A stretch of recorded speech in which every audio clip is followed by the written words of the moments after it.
Hello' guys, আজি বহুত গৰম পৰিছে। চ' খুৰাই ৱাটাৰমেলন লৈ আহিলে, তো আমি ভাবিলোঁ আজি এটা বেলেগ প্ৰচেছত এনে খাওঁ আৰু বাবুয়ে কৈছে বোলে জুচ খাব, তো সেইটোৰ কাৰণে ৱাটাৰমেলনখিনি কাটি লৈছোঁ আৰু তাত গাখীৰ দিছোঁ আৰু চেনি দিছোঁ। এতিয়া জুচটো বনাই পিনে দেখুৱাই আছোঁ কালাৰটো কেনেকুৱা হয়। আৰু বহুত বাহিৰত ৰ'দ দিছে, সেইটোৰ কাৰণে খাব মন গ'ল গাইজ।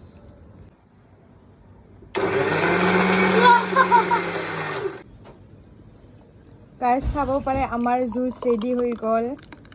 এইটো চাই লওঁ, দেখাত গমেই পাইছে কেনেকুৱা টেষ্টি লাগিব।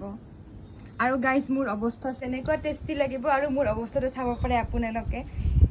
ইয়াৰ পৰা ভৰিৰ পৰা লেতেৰা জুচ হৈ গ'ল, মানে মুখে গোটেই দেহাটো দি খাম মানে। বন্ধুরা সবাইকে শুভ দুপুর। আর ভাস্তির জুস বানাতে গিয়ে তো তোমরা দেখলে কি হয়েছে। তো এখন ভাস্তি গেছে নিজেকে সাফা করতে। তো চলো এখন সবাই মিলে জুস খাবো।